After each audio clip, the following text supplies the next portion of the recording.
힘을 찬양해요.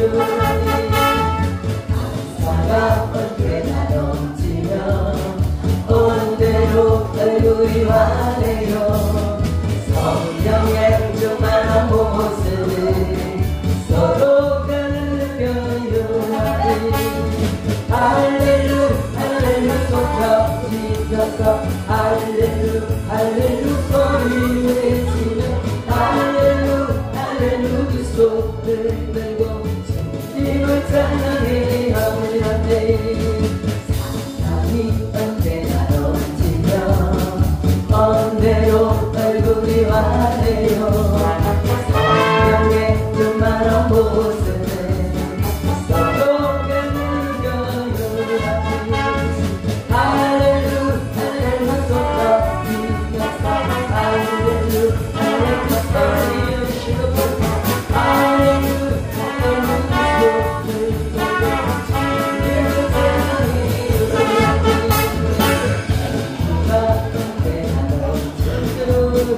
언대로 얼굴이 환해요. 성령의 조만한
모습을 서로가 느껴요.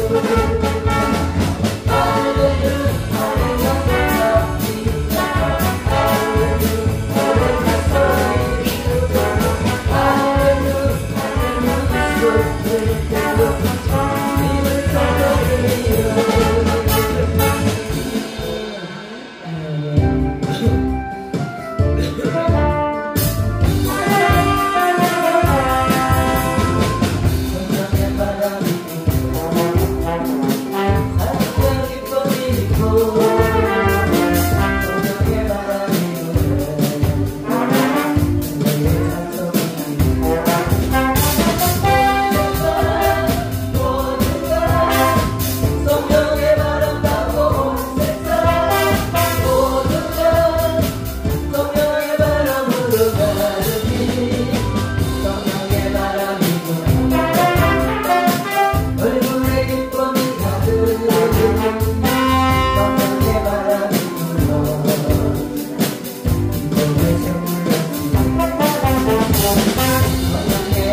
온전히 마음을 위해 살며시 너의 인생에 부지했다고 생각되니까 서운해요.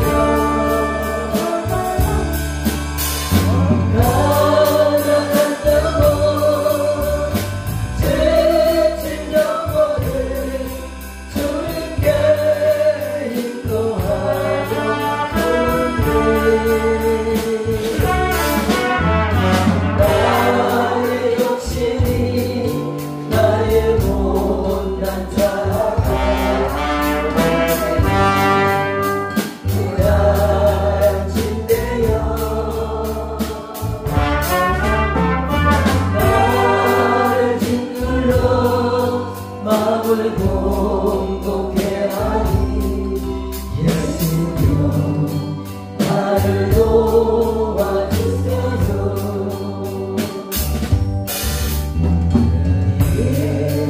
예수님처럼 바울처럼 그렇게 살 수 없을까.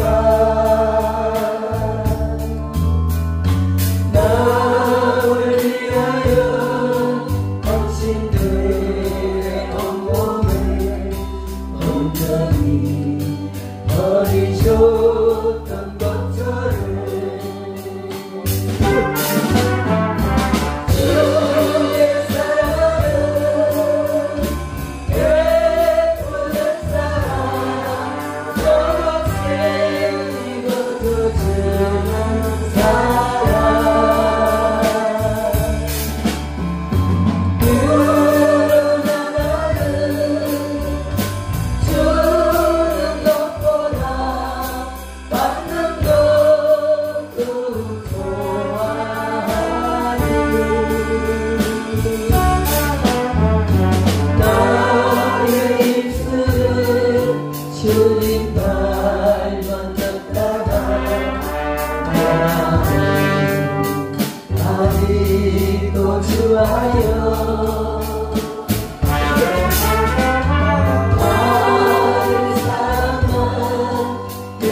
예수하고 있으니 예수여 나를 도와주세요.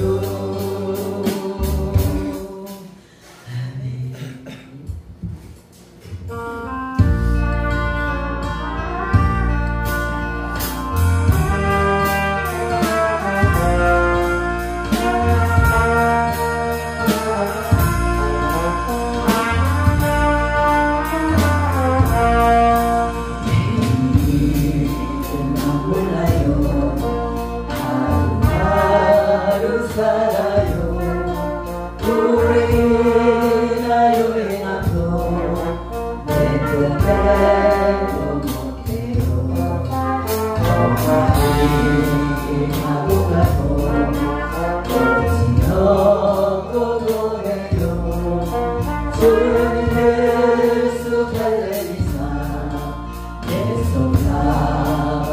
두 손 드시고 내일은 나 몰라요. 내일도 몰라요. 아버지여 날 부르사 가라니 주옵소서. 너희 주의 길 주님과 식구의 길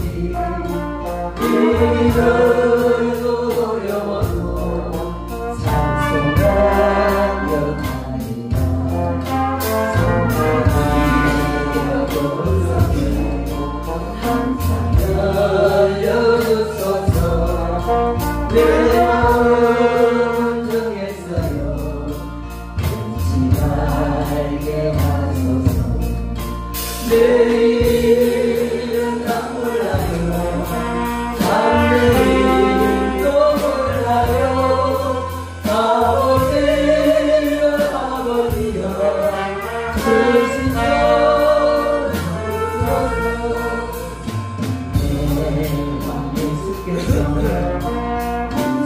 땅에 오셔서 마음 백성을 구속하니 참 보존하시네. 순교하의 몸을 받아 나의 믿음 지키고 순교자의 신앙하라. 이 복음을 전하세. 우리가 같은 성령이여 내 맘에 항상 계셔. 영원한 그날까지 주여 주옵소서. 아멘.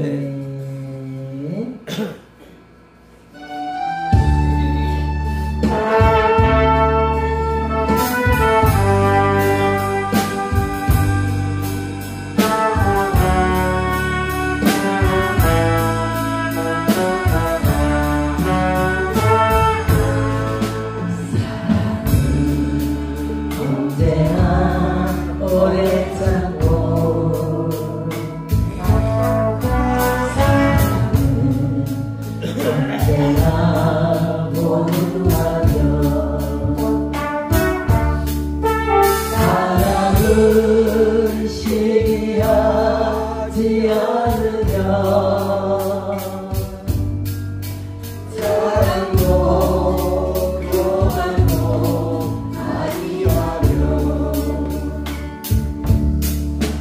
사랑은 고뇌를 잃지 않고 자신의 유익을 놓지 않고 사랑은 섞이지 아니하며 진리와 함께 기도하네. 사랑은 모든 것 감사드려 바라고 믿고 찬양하며 사랑은 영원토록 남으며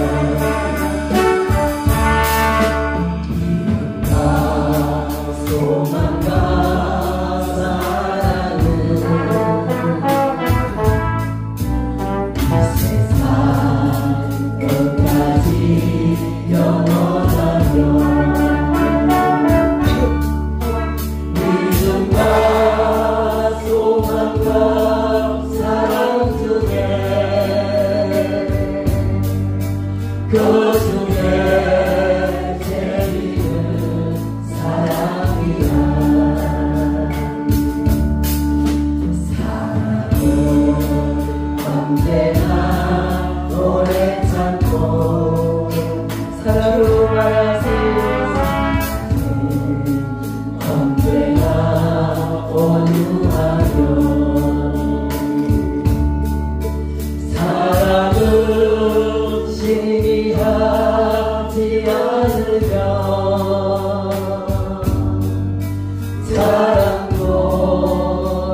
나의 동안에 예수님 노랬으니 주의 전에 모여서 감사 찬송합니다. 떠난 곳에 지나는 하나님시로다. 떠난 곳에 지나는 하나님시로다. 주의 공로이고 보내주신 때에 화목하게 하시고 죄를 덮여주소서. 세상도 버리고 주의 손에 하소서. 세상도 버리고 은혜 받게 하소서. 하나님의 이름을 찬송하러 왔으니 모임 중에 계시고 영광 나타내소서. 기쁜 하늘 잔치에 참여하게 하소서. 기쁜 하늘 잔치에 참여하게 하소서. 주의 기쁜 모든을 모두에게 하시고 주의 은혜 베풀어 위로하여 주셔서 주님 오실 때까지 기다리리로다. 주님 오실 때까지 기다리리로다. 하늘이 가끔도 나리 실망시킨 적 없으시고 언제나 공평한 은혜로 나를 지키셨네. 오신 신하신 주 오신 신하신 주 내일까지도 아니라 내 너를 버리지도 않으리라. 약속하셨던 주님 그 약속을 지키사 이후로도 영원토록 나를 지키시리라 하시네. 지나온 모든 세월이 돌아보아도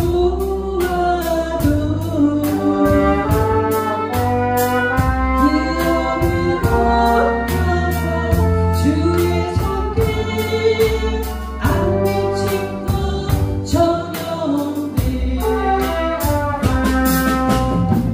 오신 신하신 주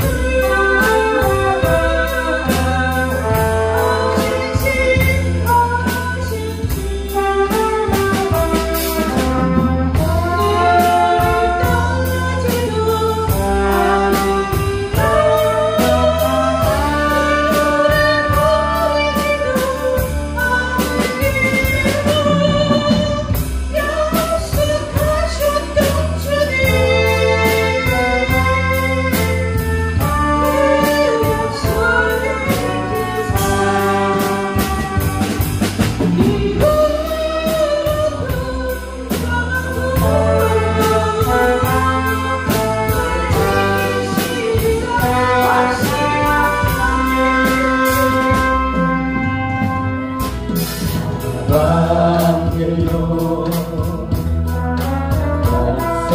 목소리 높여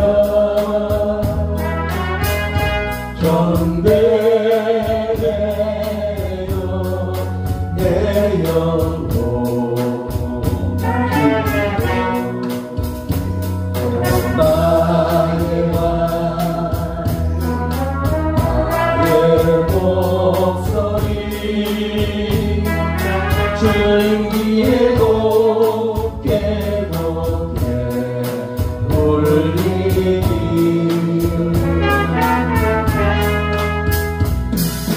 강해요 목소리 높여 성내요 내 영혼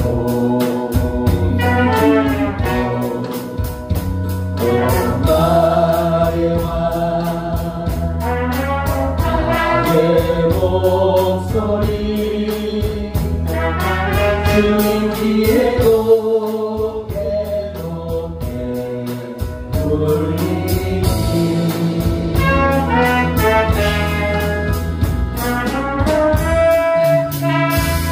주 앞에 내가 엎드려 너희는 찬송하고 내 골든 가슴 일하시니 지금도 살아계셔서 언제나 하시는 일 나의 죄인 불어사 참 소망 드시도다 주 앞에 내가 엎드려 너희는 찬송하고 너희의 돌리는 가슴 중 일하시니 넘겨주 주 예수께서 영원히 언제나 오너니라 이름으로 우리에게 찬송을 내리신다 예수님이라 이곳에 오소서 산으로 지어이 나서 사랑을 받아주소서 주님을 찬양하오니 주님을 경배하오니 왕이신 내 주여 오셔서 사랑하사 다스리소서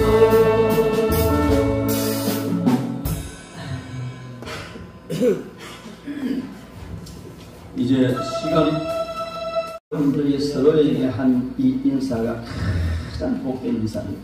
세상에서 이것보다 더 귀한 복된 인사는 없는 줄 믿습니다. 말씀을 듣다 보면 아마 그 말이 맞다 그렇게 생각하시게 될 겁니다. 그럼 다시 한번 그 복을 기대해야겠죠.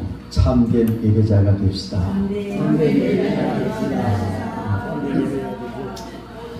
그래요. 여러분 모두 다 참된 예배자가 되실 줄 믿습니다. 사람들은 흔히 이렇게 이야기하죠. 연습을 많이 하면 뭔가 잘하게 될 것이다.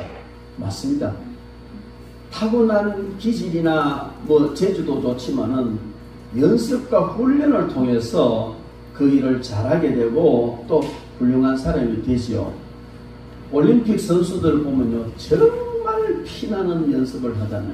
그 연습의 결과가 금메달이고 은메달이고 동메달이지 않습니까? 그래서 연습을 많이 하는 것은 굉장히 중요합니다. 그런데 선수들을 훈련시키는 감독이나 코치는요, 연습할 때 무조건 연습 많이 해라 막 시키는 게 아니에요. 바른 방법, 올바른 방법으로 연습을 시킵니다. 만약에 잘못된 방법, 옳지 못한 방법으로 연습을 시키면 아무리 연습을 시켜도 헛일입니다. 좋은 결과가 나오지 않습니다. 그래서 연습을 시킬 때 연습하는 방법이 잘못됐으면 그러면 이렇게 해서 연습하는 방법을 교정시켜주는 사람이 바로 코치죠. 그렇습니다. 바둑도 탁구도 골프도 뭐든지 기본이 잘 돼 있어야 됩니다. 저는 참고로 바둑을 되게 좋아합니다. 근데 이제 목회하고는 뜰 시간이 없어요. 얼마 전에 이제 조합에서 바둑 대회를 한다는 거라. 그럼 내가 한번 해봐야지 하고 인터넷을 열어가 바둑을 들어왔는데 굉장히 부끄럽습니다만은 8급 이래가 이제 신청해서 들어갔어요.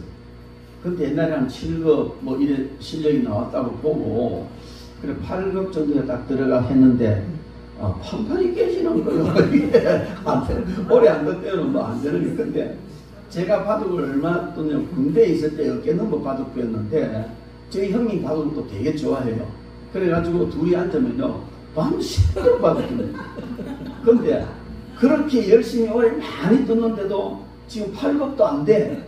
왜냐하면은 포석이나 뭐 액마나 정석을 제대로 안 배우고 동네 바둑 재미로 계속 떴기 때문에 무슨 얘기냐면 무슨 일이든지 다 그렇습니다. 아무리 많이 연습하고 잘해도 기본 연습 방법이 잘못되면 안 된다는 거예요.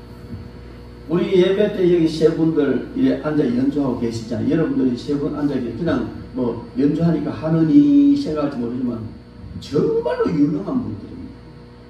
부산시의 유명한 악사들이 다 이어 제자들이고 뭐 함중아 그룹을 이끌어 주장에 가셨던 분이 정말 대단한 분이거든요. 얼마나 잘합니까? 이것은 이 연습도 많이 했지만 기본적으로 방법을 제대로 알고 했기 때문에 그렇습니다. 제가 정말로 하고 싶은 것이 드럼이었거든요. 드럼은 너무너무 치고 싶었어요. 왜 드럼을 치고 싶었냐면 맨날 어릴 때에 하숙생이라는 영화가 있었어요. 거기 보면 신승일이가 드럼을 치는데 사람도 멋지지만은 깔때 막 너무 뿅 가가지고 그럼 드럼을 배워야지 아직까지도 못 배우고 드럼 채도 못 잡고 있습니다. 이제 다른 일을 하느라고 어쨌든 우리가 무엇을 하든지 많은 연습을 통해서 잘하게 되어지는데 많은 연습보다도 더 중요한 것은 올바른 방법으로 연습하는 것이다. 그렇습니다. 우리가 생활 속에서도 계속 반복되는 것, 연습과 같이 계속 반복되는 것, 이런 것을 많이 하는데 이 많이 함으로 익숙해지는 거예요. 그래 그게 습관이 된단 말이에요. 습관이 되는데 습관이 너무 중요하잖아요. 습관이 모여서 그 사람 인생이 되는 거거든요. 너무 중요한데 만약에 어떤 일에 대해서 잘못된 습관을 가지고 있다면 정말 심각한 문제거든요. 한 예를 들어서 뭐 식사 습관, 뭐 편식 좋아하고 호식하고 이상한 거 먹고 이런 습관이 길들여지면 하면 할수록 몸이 망가지는 거예요. 그래서 건강을 회복하려면 그 식사 습관부터 바꿔야 되는 것이죠. 그리고 우리가 일상생활에 이런 일들을 찾아보면 너무 많잖아요. 많이 하고 계속하고 자기는 잘하는 것인 줄 아는데 그것이 올바르게 하지 않기 때문에 자신을 망치고 나아가서 인생도 망치는 그런 부분이 많이 있습니다. 특별히 중요한 것은요, 사고의 습관입니다. 그 사람의 패러다임이 어떠냐, 어떤 식으로 사고하느냐는 굉장히 중요해요. 어떤 사람은 낙천적이라서 그냥 다 막 그냥 그럴 수도 있지 좋지 하는 사람도 있고, 어떤 사람은 너무 민감해서 막 그냥 막 지적하고 가시처럼만 바로 잡아야 돼요. 지는 바로 안 하면서. 이렇게 해서 그 대화하는 방법이나 생활하는 방법이나 사고의 습관, 대화의 습관, 심지어 잠자는 습관까지도 너무너무 중요하잖아요. 그래서 우리는 이런 잘못된 것을 바로 잡으려면 방법부터 바로 잡아야 된다. 근본부터 바로 잡아야 된다. 그런데 생활 속에서 이런 부분이 굉장히 많지만 특히 예수님을 믿는 사람들에게는 계속 해야 되고 끝없이 해야 되는 것이 뭐냐? 예배라는 거예요. 매주일마다 와서 예배를 드리고 또 이 예배가 얼마나 중요합니까? 이렇게 중요한데 이 예배를 계속하고 반복하고 끝없이 하고 지금도 하고 있고 예수님 오실 때까지 해야 되고 우리가 하늘나라 갈 때까지 해야 되는데 만약에 이 예배에 대한 습관, 즉 예배를 바로 알지 못하고 예배에 대한 생각이나 습관이 잘못되어 있다면 이건 심각한 문제가 되는 거예요. 그래서 예배가 얼마나 중요한가, 내가 어떤 예배자가 되느냐는 정말 중요한 거예요. 그래서 우리는 예배를 드리는 것보다 더 중요한 것은 내가 참된 예배자가 되는 것인 줄 믿습니다. 너무너무 중요한 거예요. 한 번 더 인사합시다. 참된 예배자가 됩시다.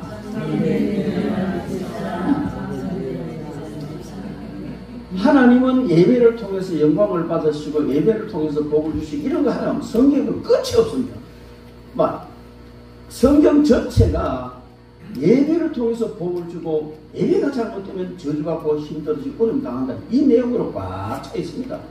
그런데 예배가 복이 되는 것이 아니라 오히려 하나님을 섭섭하게 하고 하나님과 멀어지게 되므로 이 예배, 늘 드리는 예배가 오히려 저주가 되고 화를 불러오는 것이 된다면 이건 정말 심각한 거죠. 주일마다 우리가 예배를 드리는데, 그래서 우리는 이 예배에 정말 중요하니까 예배에 대해서 바로 알아야 될 줄 믿습니다. 예배를 잘못 드리면요, 하나님과의 관계가 악화되거든요. 예배를 잘 드리면 하나님과의 관계가 너무 좋아져서 하나님 너무 기뻐서 계속 복을 주시는데, 예배를 잘못 드리면 하나님과의 관계가 악화되어 버려서 오히려 하나님 진노를 사게 되는 것이죠. 실제로 구약 성경에 나타난 많은 일들을 보면요, 구약에는 예배가 아니라 제사였잖아요. 이 제사를 잘 드려서 복을 받은 사람이 있는가 하면 제사를 잘못 드려서 저주를 받은 사람이 굉장히 많이 있습니다. 복 받은 경우는 끝도 없이 많죠. 아브라함과 이삭이 모리아 산에서 드린 이 제사, 그건요 하나님을 너무 기쁘시게 해드렸잖아요. 그래서 그에게 하나님은 은혜가 임하고 그 후손에게도 복이 임했습니다. 베델에서 드린 야곱의 예배는요, 정말 하나님을 감동시키고 하나님께서 내가 니한테 졌다 할 정도로 그렇게 놀라운 그런 기도의 예배했습니다. 다윗의 제사는요, 참 들을 때마다 영감이 있고 하나님을 찬양하고 하나님을 영화롭게 해서 다윗을 하나님 너무너무 좋아하시는 거예요. 여러분도 아시다시피 다윗이 흠집이 얼마나 많습니까?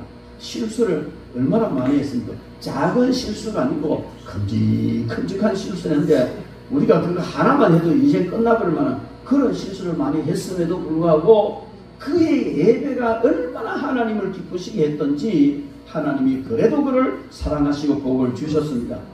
우리가 잘 아는 대로 솔로몬의 예배, 이 솔로몬의 예배 제대로 드렸더니 그에게 한없는 은혜와 복이 임하는 그런 역사가 일어났던 것을 우리는 봅니다.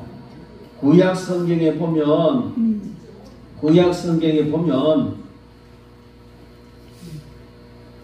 예배를 잘 드려서 복을 받은 그런 경우는 너무 많습니다. 그런데 반대로 예배를 잘못 드려서 저주받은 그런 경우도 너무나 많이 있습니다. 뭐냐면 가인의 경우죠. 아벨은 예배를 잘 드려서 하나님께 연락했는데 가인은 제사를 잘못 드림으로 하나님 앞에 큰 저주를 받고 말았습니다. 또 성경에 보면 아론의 두 아들도 제사를 잘못 드려서 저주를 받았는데 레위기 10장 1절 2절 말씀에 이런 말씀이 있습니다. 아론의 아들 나답과 아비후가 각기 향로를 가져다가 여호와께 명령하시지 아니하신 다른 불을 담아 여호와 앞에 분향하였더니 불이 여호와 앞에서 나와서 그를 삼킴에 그들이 여호와 앞에서 죽은지라.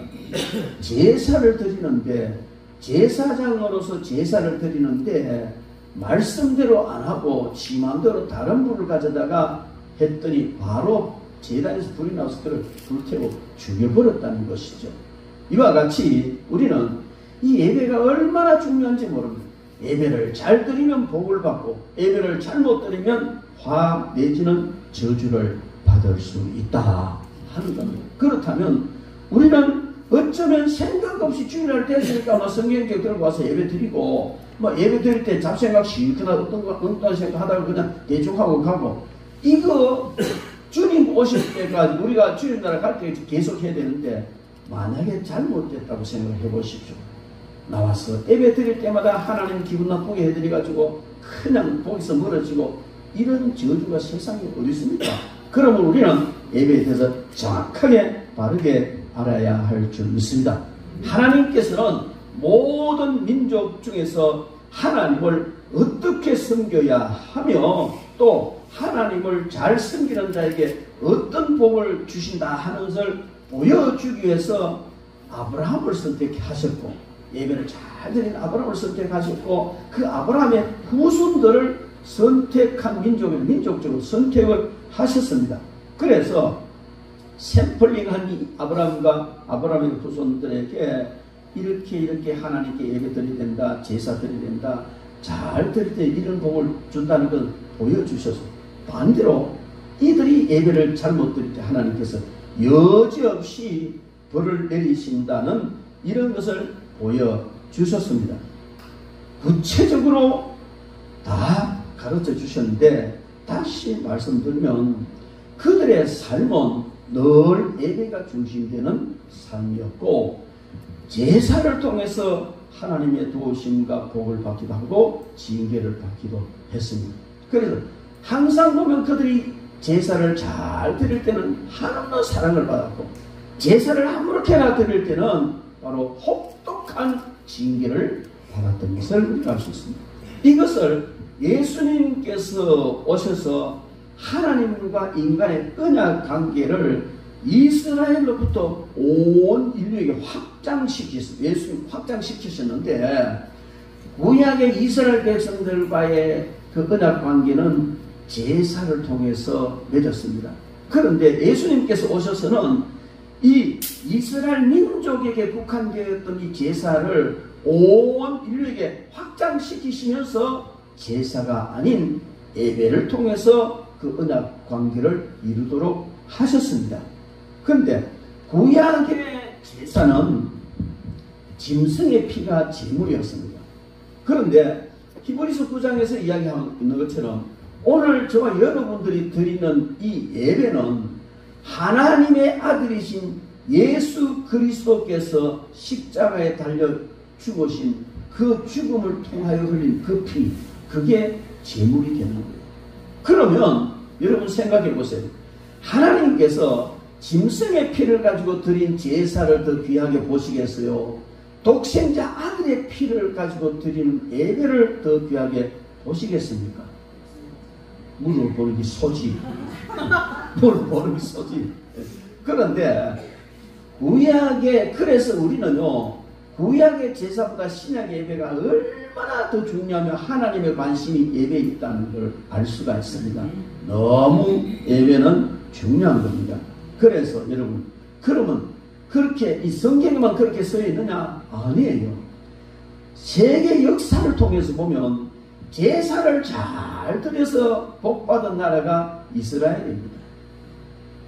뭐 이스라엘이 복받은 것은 말할 것도 없어요. 지금 그 전쟁하는 거 보세요. 다른 나라에서 그렇게 있다는 전쟁했으면요, 벌써 세계에서 박살냈습니다. 근데 그걸 다 인정을 해주는 것은 그만큼 세계 정치적으로 영향력이 미쳐 있다는 거예요. 대단한 민족, 경제, 정치, 과학 할 것 없이 잡고 있잖아요. 왜? 어째서 하나님께 이들에게 볼 수 있나? 제사를 드려서 복받는다는 걸 보여주신 겁니다. 그렇다면 구약의 제사를 잘 드려서 복을 받은 나라가 이스라엘이라면 그 제사가 예배로 바뀌었는데, 예배를 잘 드려서 복받은 나라가 어느 나라입니까? 미국이지.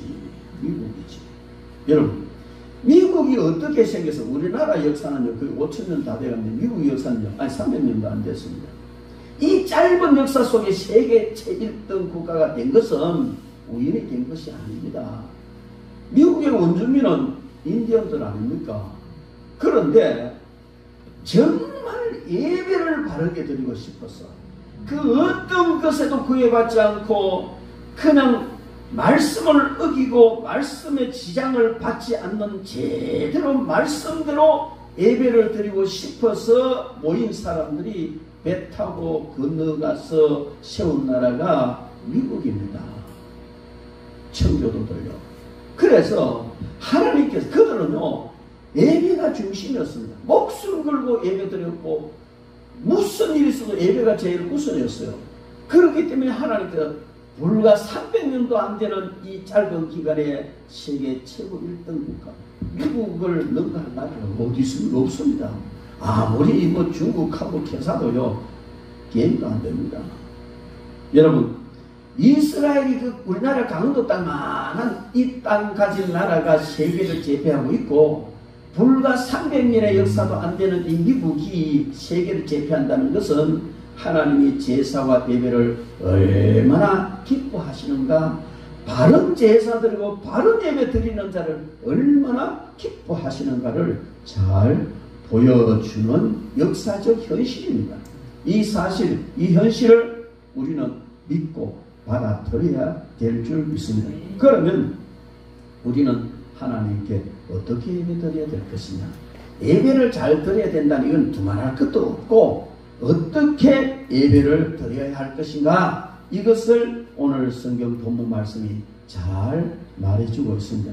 오늘 성경 본문 말씀 다시 한번 읽어보겠습니다. 아버지께 참되게 예배하는 자들은 영과 진리로 예배할 때가 오나니 곧 이때라. 아버지께서는 자기에게 이렇게 예배하는 자들을 찾으시느니라. 하나님은 영이시니 예배하는 자가 영과 진리로 예배할지니라. 주님께서 직접 하신 말씀인데 너무 중요한 말씀이죠. 오늘 본문 말씀과 전후 배경을 통해서 우리가 생각할 수 있는, 즉 받을 수 있는 교훈은 먼저 형편과 환경에 구애받지 않고 예배를 바로 드려야 한다 하는 교훈을 받을 수가 있고요. 예배의 대상은 오직 아버지 하나님이시다는 사실을 알 수가 있고, 참된 예배의 근간은 예수님이시다. 그리고 참된 예배는 영과 진리로 드리는 예배다. 그리고 하나님은 이렇게 참된 예배를 드리는 사람을 간절히 찾고 계신다는 겁니다. 여러분, 오늘 이 성경 본문 말씀 배경을 보면 4장 1절부터 예수님께서 사마리아 성을 지나갔습니다. 사마리아라는 지역은 어떤 지역이냐면 이스라엘 나라 중에 가운데 지역인데, 저 남쪽에는 유다고 저 북쪽에는 갈릴리 지역인데, 갈릴리 지역과 유다 지역에서 이 왕래할 때는 항상 사마리아 지역을 통과해야 돼요. 근데 이 사마리아 지역이 이스라엘의 수도가 있던 사마리아인데, 이 사마리아가 하나님께 이제 이스라엘 이스라엘 북유다로 나눠졌어요. 나눠졌는데, 나눠진 이 이스라엘이 10지파를 가지고 이스라엘이 되는데 너무 예배를 잘못 드리고 제사를 잘못 드리니 하나님께서 아수를 통해서 그냥 완전히 망하게 했어요. 그리고 아수르에서요 인구 정책을 어떻게 했냐면 이 사람들 사는 지역에 이 다른 사람들 집어넣고 이 사람 다른 데 포로가 이래가면 뒤 섞어가지고 소위 말해서 우리나라 말로 터기를 만들어버려요. 잡종을 만들어버려요. 그래서 유대인들은요 사마리아 사람 상종도 안 합니다. 그 땅 지나가지도 않습니다. 자기들만 하나님의 선택받은 백성이에요. 근데 예수님께서는 거리로 지나가시다가 수가라는 성의 우물가에 앉았는데, 이 우물이 동네 가운데 있는 게 아니고 동네에서 한참 떨어진 이런 곳에 있었던가 봐요. 근데 이제 낮 12시쯤 돼서 시장하니까 제자들이 예수님 조금 계십시오. 우리 동네에 들어와서 먹을 음식 구해오겠습니다. 갔어요. 갔는 사이에 어떤 여자가 물 길러러 왔어요. 보통 아침 저녁으로 여인들이 물을 길러러 오는데, 이 여자는 그냥 함께 여자들과 같이 어울리기 어려운 사람 아니었나. 그래서 아무도 없는 한낮에 낮 8시쯤 돼서 물 길러러 왔어요. 그래서 예수님께서 나한테 물 좀 주라. 그러니까 이 여자가, 절대로 유대인들은 사마리아 사람 상종 안 합니다. 특히 남자가 여자를 함부로 상종하지 않았으면 말도 안 겁니다. 그 말을 걸어온단 말이에요. 보통 사람하고는 좀 다르다는 생각을 했겠죠. 그런데 물을 좀 달라 그랬어요. 그런데 보통 유대인들은요, 두레박을 차고 다닌대요. 우물 있으면 그걸 가지고 이제 물 먹을. 예수님, 이 여자분이 두레박도 없다. 그런데 물을 달라니까 이 여자가 당신은 유대인이면서 왜 내한테 물 달라 하느냐. 그럴 때 예수님께서 내게 물 달라 하는 사람이 누군지 알았으면 네가 오히려 물 달라 했을 것이다. 그래, 당신 두레박도 없는데 어떻게 물 주냐. 네가 주는 물은 마셔도 계속 목마르지만 내가 주는 물은 먹으면 영원히 목마르지 않는다. 여자가 그냥 병 간 거예요. 그 물 나 좀 주시오. 그러니까 가서 남편 데리고 오더라. 그래, 나 남편 없는데요. 맞다. 네가 남편 없다는 말이 맞다. 이전에 남편 5 있었는데 지금 있는 남편이 네 남편 아니다. 이래버리는 거예요. 그러니까 이 여자가 너무 놀라가 자기의 모습을 다 알아보니까 아, 당신은 선지자입니다 생각을 하고, 그 선지자, 유대인들은요 선지자들이 많이 있는데 특별히 성경에 보면 모세가 나와 같은 한 선지자를 보낸다 했는데 그 선지자를 기다리고 그 선지자는 메시아다. 그 여자가 보니까 그 선지자 당신 메시아네. 그래서 여자가 물었어요. 우리는 이 산에서 예배 드려야 된다고 알고 있는데 당신은 예루살렘에서 예배 드려야 된다고 하지 않느냐. 이 산은 거리심산, 즉 이스라엘 백성들이 축복과 저주를 선포했던 그 산인데 이 산에서 예배를 드려야 된다. 이 잘못된 거죠. 근데 당신들은 왜 예루살렘에서 예배 드려야 된다고 말하느냐. 가장 궁금한 질문을 했을 때에 예수님께서 오늘 이 말씀을 21절에 보면 여자여 내 말을 믿어라. 이 산에서도 말고 예루살렘에서도 말고 너희가 아버지께 예배해야 할 때가 이르리라. 너희는 알지 못하는 것을 예배하고 우리는 아는 것을 예배하노니 이는 구원이 유대인에게서 남이라. 아버지께 참되게 예배하는 자들은 영과 진리로 예배할 때가 오나니 곧 이때라. 아버지께서는 자기에게 이렇게 예배하는 자를 찾으시느니라. 이렇게 말씀하십니다. 여러분, 여기서 우리가 한 가지 알 수 있는 것은 노래들을 이런 노래, 우물가의 여인처럼 난 구했네. 헛되고 헛된 것들을. 이 여자가 남편 5을 갈아치우고 지금 사는 남편이고 만족을 못하고 헛된 욕망으로 이 세상 욕망을 구하는구나 하는 노래, 그 노래예요. 그 노래 굉장히 잘못됐다고 생각을 해요. 그리고 많은 사람들이 그와 같이 성경을 해석해요. 여자는 남편 5 갈아치우고. 왜?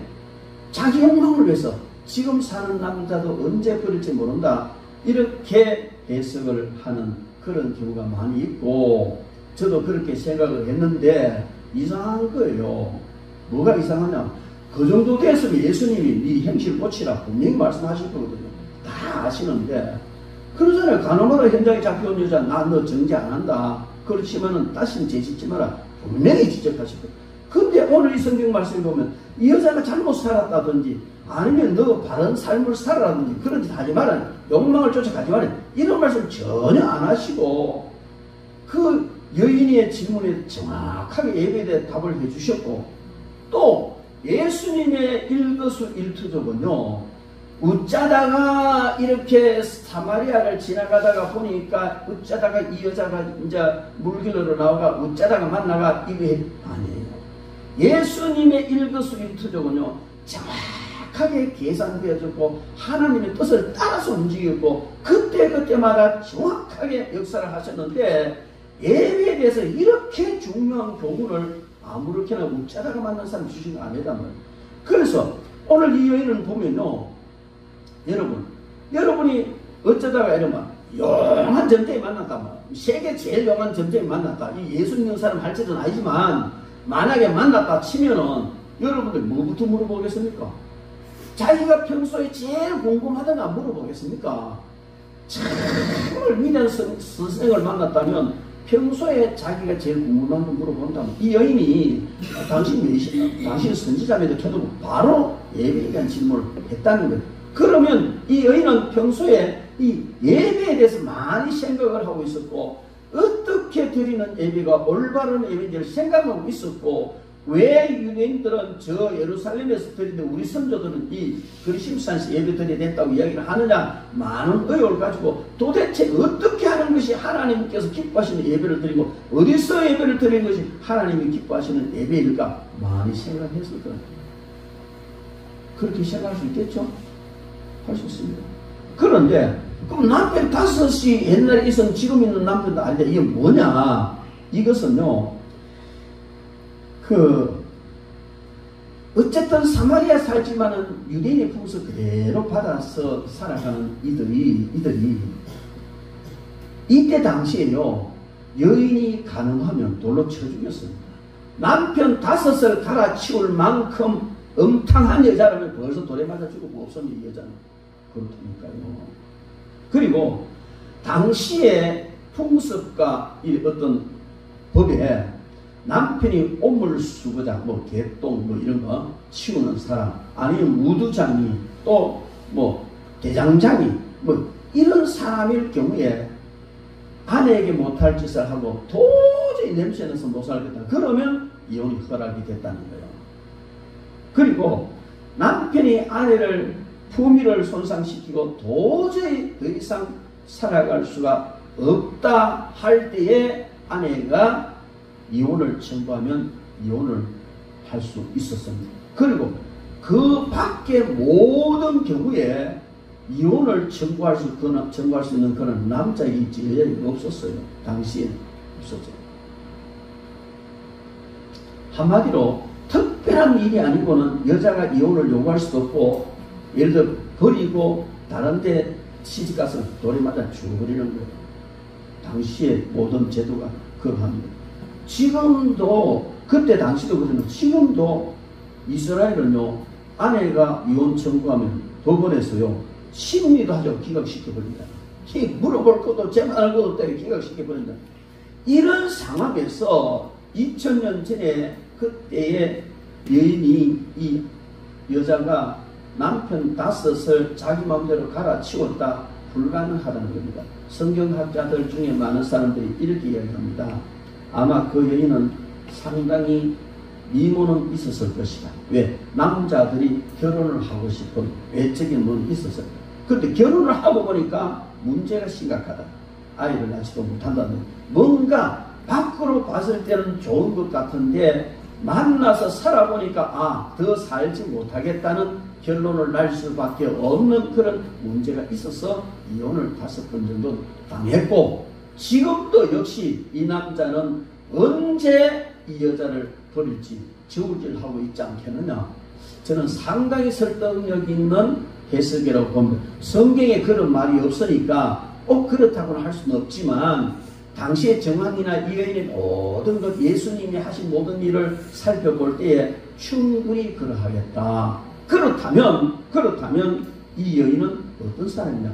환경 때문에, 자의가 아니라 타의에 의해서 환경 때문에 많은 어려움과 고통을 당하고 정말 어려움 당하는 그런 상황이 있었고, 심지어 우물길래로, 여인들이 우물길래로 나와가, 우리나라는 빨래터인데 이스라엘에서는 우물 다니겠어요? 그냥 동네 아줌마들이 나와가 씻고, 막 아무개 씻고, 뭐 김 아무개 씹었다가 밥 아무개 씹었다가 씹은데, 이 여인 씹을 거리가 얼마나 많아. 그 여자 있잖아, 첫 번째는 어쩌고 두 번째는 어쩌고 그래가지고 그게 겉은 멀쩡해도 이상하대 등등, 이런 소리를 들으니까 어떻게 같이 어울려서 물길로 나오고 할 수 있겠느냐. 그래서 상종하기 싫고 혼자 나와서 모든 사람들하고 대면도 하지 않는 삶을 살았다. 이렇게 이제 성경 어떤 학자 해석을 했어요. 저는 그 해석이 상당히 타당성이다, 그렇게 봅니다.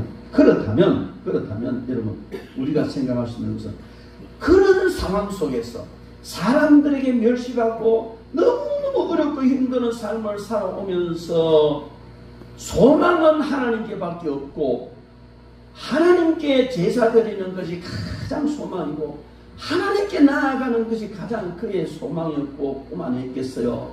그래서 어떻게 하면은 하나님께 바르게 나아가서 바른 제사를 드릴까, 바른 예배를 드릴까, 이것을 생각하고 있었다. 그러다가 선지자가 딱 앞에 나타났으니까 그냥 가장 궁금한 질문을 했다. 이렇게 유추할 수 있고, 특히 일거수일투족 계획되지 않은 걸음을 걷지 않으신 예수님께서는 이 여인을 찾아오신 거예요. 정확하게 시간 마차가 찾아오셔서 앉아서 유다 오기를 기다리셨단 말이에요. 맞습니다.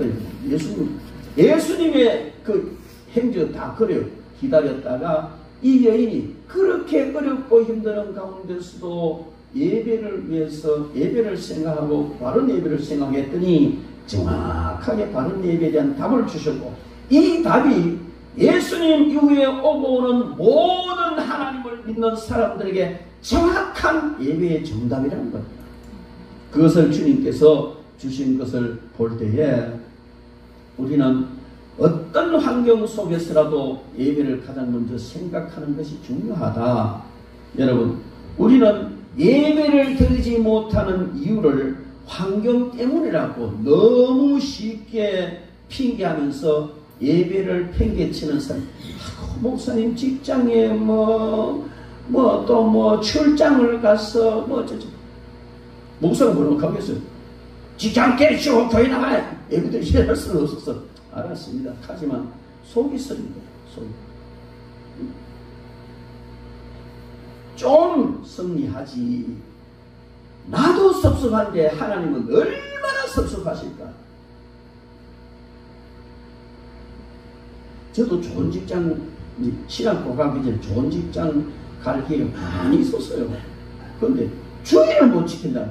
또 차고를 안 한다. 주의를 못 지키는 직장 가면 뭐 할 텐데? 안 갔어요. 그러나 하나님도 이렇게 여기로 인도했으면 모르겠지만, 어쨌든 여러분, 주의를 범해야 된다면 깊이 생각해 보십시오. 예배도 드리지 못하는 직장, 무슨 의미가 있습니까? 무슨 거기서 좋은 것이 나올 것 같아서 그렇게 하냐 이 말이에요. 그래서 여러분, 우리는 바른 예배를 드리지 못하는 것이 이런 환경 때문이라고 구구하게 변명하면서 주일 예배를 안 드리는 것은 하나님을 무시하는 것이고, 하나님을 2순위 3순위로 밀어놓는, 정말 하나님께서 기분 나빠. 하나님 지 쪽팔려 죽겠다. 여러분, 그러므로 우리는 이 예배가 삶의 가장 우선이 됩니다. 가장 우선. 환경 때문에 어떻게, 제가요, 우리 연합협동조합 되게 좋아해요. 다른 것보다 믿음이 너무 괜찮아. 이번에 장로 장립 받았어요. 장로 장립을 받았는데 그 주간에 몽골 출장이 있어요. 급하게 출장, 아주 중요한 출장인데 갔어요. 갔는데 비행기 표를, 그것도 이제 같이 가는 사람 중에 표를 끊으라 해놓으니까 믿음이 없으니까 주일날 오후에 도착하는 비행기 표를 끊은 거예요. 주일 오후에. 그래가지고 이제 그 사실을 담임 목사님이 알았어요. 담임 목사님이 막 호통을 쳤는다. 장로 되자마자 주일 범한단 말이다. 그래가지고요, 부랴부랴 90만원 손해보고 일정 다 깎아가지고 미리 와서 예배 드리도록 그렇게 바꿔봐. 갔다 왔다니 얘기. 참 괜찮네. 믿음 괜찮네. 보통 사람들만 목사님 그렇던데, 우리 지금 회사가 얼마나 중요한데, 이번 출장이 얼마나 중요한데 하고 한 번만 봐주이소 하면 갈 거야. 목사님 봐주면 뭐하는데 하나님 안 봐주는데. 그래요. 목사님, 내가 지금 물렁한 목사님 봐줄 수 있어. 그러니까 하나님이 안 좋아하실 것 같아. 근데요, 참 그 목사님 대단한 거예요. 바로 해라이. 똑바로 해라이. 저도 앞으로 똑바로 해라이. 할 거예요. 똑바로 하세요. 예배에 대해서. 다른 거 다 봐줄 수 있어요. 그러나 예배에 대해서만은 절대로 양보할 수가 없습니다. 이런 핑계 저런 핑계 되지 말고요, 그냥 잘리면 잘리리다 생각하고 주일 지키세요. 알아요. 제가 직장 생활도 해갖고 사업도 별걸 다 해본 사람이기 때문에 그 고충이요 얼마나 심각하다는 걸 알아요. 그러니까 알기 때문에 하나님 당금질 딱 해버리니까 요런 고통이 한번 미라해볼까? 어떻게 판단? 너무 쉽게 하나님 잠깐만요 하고 군단지 해버립니다. 그 하나님은 안 기뻐하세요. 여러분, 우리는 정말 어떤 상황 속에서도 예배만큼은 양보할 수 없다. 초대교회 성도들은요, 예배 드리다가 목숨을 빼앗겼어요. 잡히면 죽었어요. 그런데도 카타콤에 숨어서 예배드려요. 카타콤은 무덤입니다. 옆으로 불 파가 들어 무덤인데, 거기서 한 사람 두 사람 모이니까 자꾸 불을 파가 넘겨 그 안에 정말 큰 예배당 만들어 그렇게 예배 드렸어요. 근데 요즘 보면 이상해요. 목사식이나 돼가지고 비대면 예배해야 된다고 떠들어져 기사니까 참 맛이 가도 한 잔 다르네. 저기 무슨 목사? 모이기를 패하는 자들의 어떤 습관과 같이 하지 마라. 그날이 가까울수록, 주님 오시는 날이 가까워 올수록 사탄은요 모이기를 패하도록 만들어버려. 그래 그게 습관화 되게 만드는데요, 코로나 지나고요 눈 닫고 수주해지고 많이 있습니다. 여러분들이 알 때 우리 예배 안 드린 적 있습니까? 없잖아요. 왜? 하나님께서 이게 한국교회를 사랑하시고 세계 속의 제사장 나라를 삼으시고 뭔가 복을 주시기를 원하시는데 너무 예배가 엉망이야. 그래서 말라기 선지자에게 한 것처럼 누가 저 성경문 좀 끌어서 하면 좋겠다. 하도 바른 제사를 안 드리고 하나님 밖에 역겨운 제사를 드리니까 하나님께 저 성경문 좀 끌어잠가 주면 좋겠다. 그게 한국교회 코로나가 온 이유예요.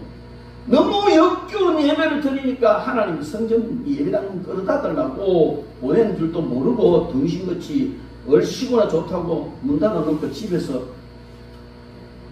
비대면 예배, 그게 어디 있습니까? 예배는 대면이에요. 예배라는 말 자체가 대면, 하나님 앞에 나와서 드린 대면이에요. 그럼 비대면이 어디가 있습니까? 아, 시대가 뭐 바뀌기 때문에, 뭐 환경이 바뀌기 때문에, 그게 마귀가 하는 소리예요.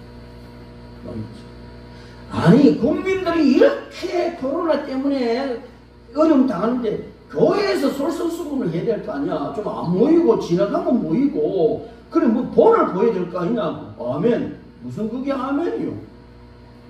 하나님이 싫다는데 왜 사람 소리에 아멘을 하느냐 말이야. 옳습니까? 아닙니다. 여러분, 예배는 사람이 중심이 아니에요. 하나님 중심. 오늘 이 말씀의 예배의 대상은 하나님이시다. 아버지께 참되게 예배하는 자는 영과 진리는 아버지께 예배. 예배는 다른 자에게 아니라 하나님께 예배를 하는 거예요. 그러면 예배의 대상이 하나님인데 사람 보려고 나옵니까? 목사 눈도장 찍으러 교회 옵니까? 예배 옵니까? 웃기는 소리입니다. 묻고도 아니에요. 하나님 앞에 하나님께 예배 드리려고 오는 겁니다.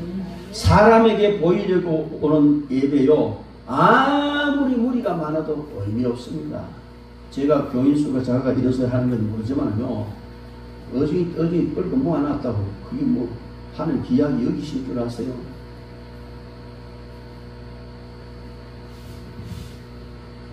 한 사람이 와도 두 사람이 와도 진심으로 하나님께 영과 진리로 예배 드리는 자가 있으면 만족하십니다. 할렐루야.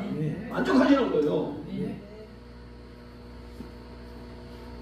예배는 예배의 주인 되신 하나님께서 기뻐하시도록 드려야 하는 겁니다. 사람의 생각이 앞서도 안 되고 사람의 뜻이 우선돼도 안 됩니다. 사람의 방법으로 해도 안 되고요. 하나님 뜻대로 드려져야 돼요. 아론과 우리의 두 아들이 바로 불이 나고 태워 죽여버렸잖아요. 짐승의 피를 드리는데 그렇게 엄격하셨다면 독생자의 피를 가지고 드리는 이 예배 얼마나 하나님께서 유의해서 보시겠느냐. 예배는요, 사람의 영광 받아도 안 되는 거예요. 사람이 높아지고 사람이 칭찬받았는데 그 찬양할 때 이제 특송하고 찬양할 때 저는 유의해서 보고 있어요.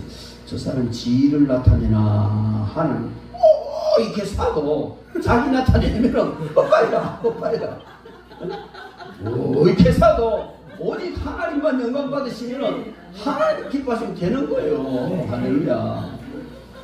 예배의 기교가 무슨 필요 없고 예배의 그 모든 오로지 하나님만 기뻐하시면 된다. 할렐루야. 하나님의 영광을 받으시. 그래서 하나님이 하라고 하시는 방법대로 해야 되는 줄 믿습니다. 물론 아직까지 교회가 뭔지 예배가 뭔지 몰라가지고 있는 사람은 그럴 수 있겠지만은 빨리 배워 빨리 예배란 이런 것이구나를 빨리 터득을 하고 예배를 제대로 드려야 될 줄 믿습니다.